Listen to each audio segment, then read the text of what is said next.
Hello friend, नमस्कार। Welcome to my channel stock market. Stock market channel में आपका स्वागत है। आज जिस शेयर के बारे में बात करने वाले हैं वो है जीटीएल इंफ्रास्ट्रक्चर। पहले ये समझने की कोशिश करेंगे कि कंपनी करती क्या है, इसका बिजनेस मॉडल क्या है, अब फ्यूचर में कंपनी क्या कर सकती है और फ्यूचर में कंपनी का रेवेन्यू कहाँ से कितना आ सकता है और अभी कहाँ से कितना रेवेन्यू आता है। मैं बता दूं फ्रेंड कि चैनल को देख रहे हैं, वीडियो को देख रहे हैं तो एक सब्सक्राइब जरूर करें। हमारा लक्ष्य है 1000 सब्सक्राइबर का, वो पूरा करने में आप सहयोग जरूर करेंगे, उसके लिए धन्यवाद। आइए जीटीएल इंफ्रास्ट्रक्चर के बारे में बात करते हैं। तो ये क्या क्या करती है, पहले इसका बिजनेस मॉडल समझने की कोशिश करेंगे।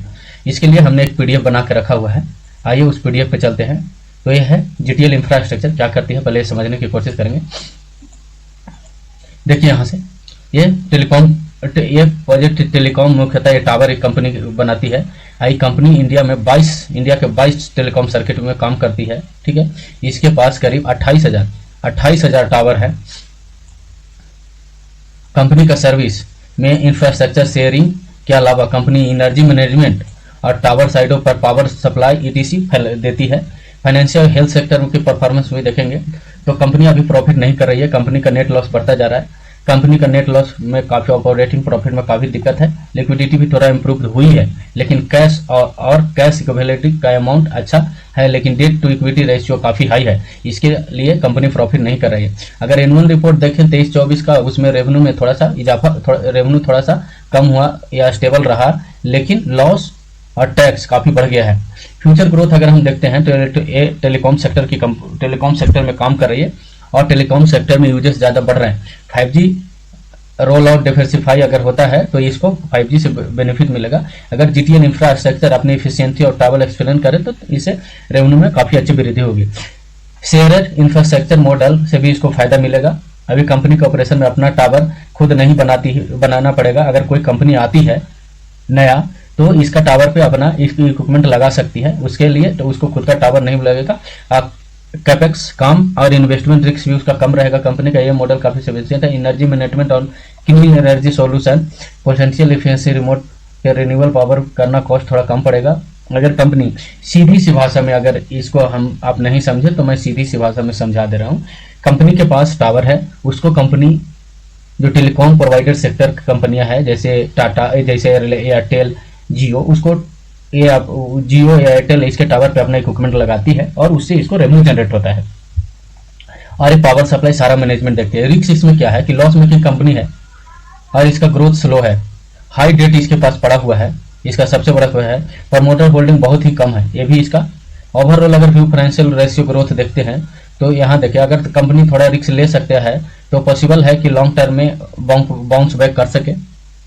इसके लिए उसको पहले कंपनी का डेट अपना रिड्यूस करना होगा, लेकिन कोई सेफ फंडामेंटल नहीं है। अगर इसको देखें तो अभी कंपनी के पास टोटल डेट कितना का है, तो अभी जो इसका लॉन्ग टर्म टोटल डेट इसका 3700 करोड़ के आसपास से 115 करोड़ के आसपास है, जिसमें शॉर्ट टर्म है 3293 करोड़ इसको शॉर्ट टर्म में है और लॉन्ग टर्म का 421 करोड़ के आसपास इसका डेट है। आइए अब इसको चल के देखते हैं। स्किनर आ गए हमको लोग जीटीएल इंफ्रास्ट्रक्चर के स्किनर.in पे। यहाँ देखते हैं तो मार्केट कैप करीब 2000 करोड़ के आसपास है, जबकि इसके पास कर्ज अभी 3700 के आसपास है। हम लोग पीछे डिस्कस किया। अभी करेंट प्राइस चल रहा है इसका ₹1.57, जबकि इसका बुक वैल्यू माइनस है। कंपनी इंडस्ट्री पी 20 का है, कंपनी के पास कोई पी नहीं है क्योंकि कंपनी लॉस जनरेट कर रही है। अगर एनालिसिस में चले जाएं तो कंपनी का क्वार्टर में देखते हैं तो क्वार्टर में कंपनी का सेल्स भी फ्लैट है। कंपनी का सेल्स भी देखिए तो फ्लैट है। यहाँ से लॉस भी करीब फ्लैट ही बोल सकते हैं इसको। ईयर और ईयर बेस पे देखते हैं तो कंपनी सेल्स थोड़ा इंक्रीज की है। 2014 से लेकर 2025 के सेल्स इंक्रीज करी, डबल की है, लेकिन उसके साथ लॉस भी इसका डबल हो गया है। आप बैलेंस शीट अगर देखते हैं तो कंपनी के पास अभी टोटल रिजर्व भी 18,000 करोड़ के आसपास माइनस में है, जबकि कर्जा हम लोग डिस्कस किए 3715 करोड़ के आसपास है। और अगर हम लोग इसका इन्वेस्टर में आ जाते हैं तो प्रमोटर के पास बस 3% ही होल्डिंग है, जो काफी नेगेटिव इम्पैक्ट डालता है। इसमें 33% जो है वो बैंक का मोस्टली होगा। देखिए बैंक का होगा, जिन बैंकों ने इनको कर्ज दिया है वो इक्विटी लिया है, और 63% होल्डिंग 63% होल्डिंग पब्लिक के आसपास पब्लिक का है। इसी से अंदाजा लगा सकते हैं फ्रेंड कि ये कंपनी अभी फिलहाल तो ऊपर नहीं जाने वाली है। अगर चार्ट देखें तो ऑल टाइम में कंपनी करीब 91%, अभी 92% डाउन है। अगर 5 सालों में लेते हैं तो कंपनी करीब 124% का रिटर्न दी है, जबकि एक 3 सालों में कंपनी करीब 5%, 1 सालों में अभी 35% नेगेटिव है। 6 महीनों में 3% का रिटर्न है, जबकि 3 महीनों में देखें तो 7% अपनी नेगेटिव है। आइए देखते हैं इसका। तो ये रहा इसका चार्ट। अगर हम लोग चार्ट देखने की कोशिश करें फ्रेंड, तो आप यहाँ से देख सकते हैं कि ये रहा इसका सपोर्ट, जो करीब इसका सपोर्ट के आसपास ही कंपनी खड़ी है, ₹1.45 के आसपास खड़ी है। यहाँ से कंपनी, यहाँ से देखिए थोड़ा सा लास्ट ट्रेडिंग सेशन में वॉल्यूम जनरेट हुआ और ये कंपनी को ऊपर ₹2 तक ले जा सकता है। कंपनी में खोने के लिए तो कुछ भी नहीं बचा, लेकिन पाने के लिए बहुत कुछ है। अगर लॉन्ग टर्म के लिए ऐसी पेनी स्टॉकों में लॉन्ग टर्म के लिए कुछ पैसे अगर डाल देंगे, कंपनी अगर बाद में बाउंस बैक किया तो आपको अच्छे खासे रिटर्न मिलेंगे। लेकिन ये पेनी स्टॉक है, ऐसे शेयर बहुत ही रिस्की होते हैं। कोई भी निवेश संबंधित डिसीजन अपने स्वयं के रिस्क पे ले या अपने फाइनेंशियल एडवाइजर से संपर्क करें। मैं कोई सेबी रजिस्टर्ड एडवाइजर नहीं हूँ। फ्रेंड नमस्कार, धन्यवाद वीडियो देखने के लिए।